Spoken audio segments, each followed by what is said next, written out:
coded. No, our stuff is factual, and our stuff is coded and historical.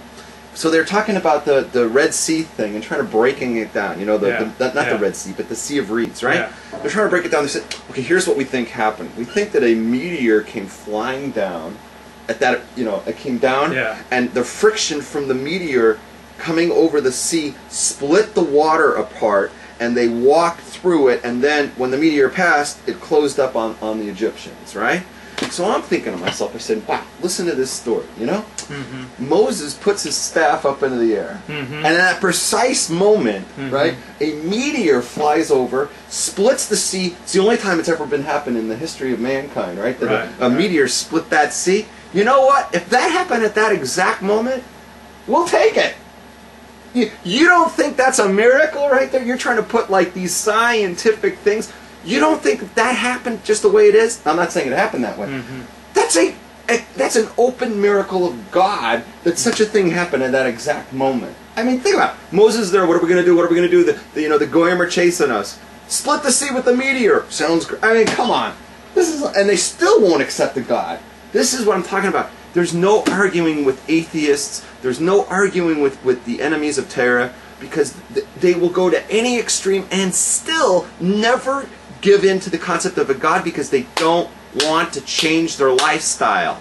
Okay, go ahead. That's preached. Great. That's great. So in Israel, in the past week, the Haredim have been rioting because the Israel Supreme Court ruled that one of its day schools had to admit students that this Orthodox day school didn't want to admit, because all Orthodox day schools have standards.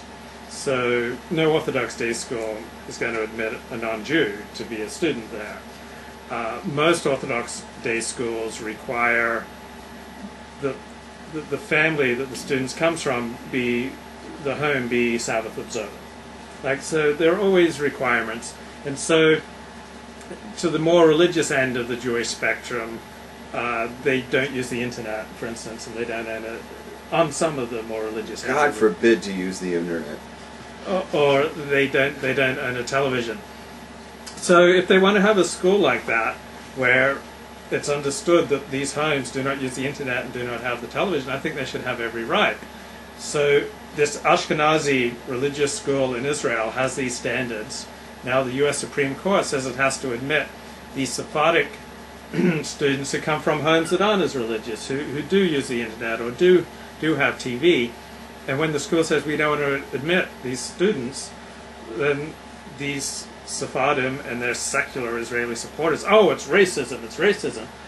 And to me, it's values. But I see all these different Jewish leaders and Jewish journalists and Jewish bloggers saying, oh, it's racism that this Ashkenazi school doesn't want to admit certain Sephardic students. I see it more as a clash of values, and that every school should have a right to uphold its own standards. You want me to comment? Yeah. I think you nailed a lot of it. I'm just going to tell you some facts to throw in there. The charge of race, there's so many aspects of this that are just wrong. Okay, everybody needs to like step back and take a deep breath here. First of all, the charge of racism doesn't make sense for two different reasons. The first reason is that many Sephardim are accepted into that school, right? Rav Avadia Yosef, who was the head Sephardi rabbi, let's say, of the land of Israel, of state of Israel, he's one of the people backing the idea of making this, how do you say, this Jewish religious school, yeshiva. Yeah, he's the one behind this. He's not complaining that the Sephardim can't get in. He's one saying that it should be strictly for what you call Haredim. It should be for people who, in your case, don't watch TV. Is that what you're saying it is? I don't know what it is. But so there's plenty of Sephardim being allowed in. So the idea that it's Ashkenaz versus Sephardim is false. That's a lie. There's many Sephardim who are getting in. It's a bad translation of the word Mizrahi. Okay? So some people want to say that Mizrahi means Sfard. No, Mizrahi is like the equivalent of modern Orthodox, let's say, in the United States. And it's the Mizrahi kids they don't want, is my understanding, they don't want the Mizrahi kids there, because the Mizrahi kids, they don't wear, their skirts all the way down to their knees, especially the guys.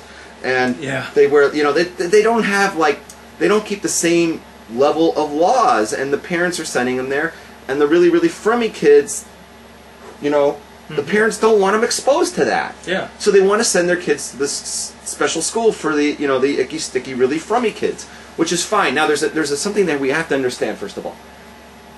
This is why I don't want to get quoted so much. And I'm not an expert on Israeli law, on the state of Israel, but it's my understanding that, like, United States, if this was to happen, you can send your kids to any school you want. Right. If you want to send your kids to a, you know, an ultra-firmy school and you don't want modern Orthodox kids there, you're allowed to, right? Because schools can pick who comes. There's, you know, the government can't get involved in that.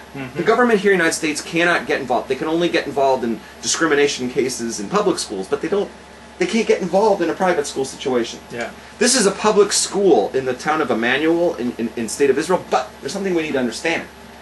It's a public school, but the government is involved, but it's okay to have any kind of discrimination you want. And this is what all of these bloggers and all these morons who are criticizing this don't understand.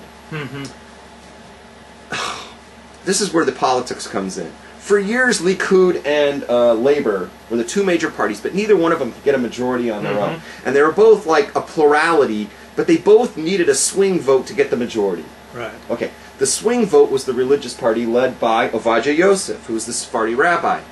And he would just line up with whoever would give him the most money. Yeah. And the way he wanted his money, all he ever wanted was money for his schools, you know, money for the Jewish school, for the Fermi schools, and that they could have whatever, they could make their own rules. That the schools could make their own rules.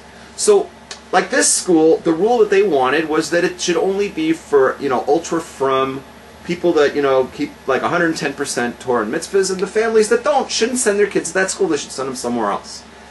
And this is allowed according to the secular government because they had bought this by making a deal with Likud with his, you know, and then the Supreme Court came in and said, oh, we don't like this, right? Yeah. But hey, your government, the government was built on that. If they're, in other words, like this, the whole government would have fallen apart. Because the deal was, when they made this coalition in the Knesset, it was based on this principle. If the Supreme Court comes and says, no, we don't like that, then there goes your coalition and there goes your entire government. So it wasn't the fault of the Frummies, because this was the deal presented to them.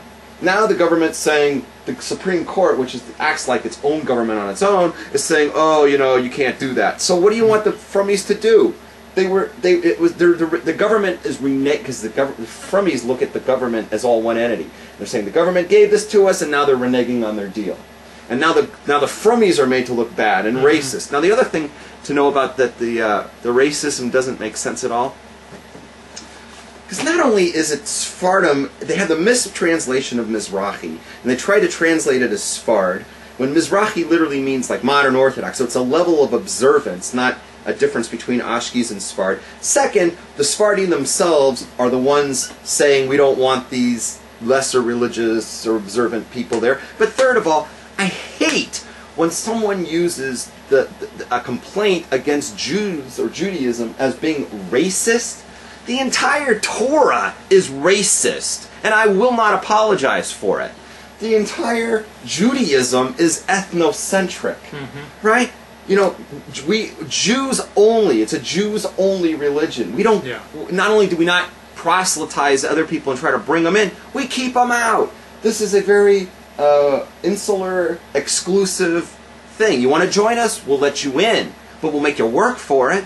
But Jews are completely different than non-Jews. So the idea of racist and segregation, I'm fine with. Because Judaism, by definition, is racist, and you can quote me on that. So I hate it when apologists from Judaism come and say, oh, we're not racist. Crap, you are. The entire Torah is racist. Okay, go ahead. So I think that part of their motivation is they think that if they say bad things about Jews or religious Jews, that the non-Jews who want to wipe out Jews won't kill them. Oh, that, yeah. So, see, you know, I said these religious Jews are racist, so don't hurt me.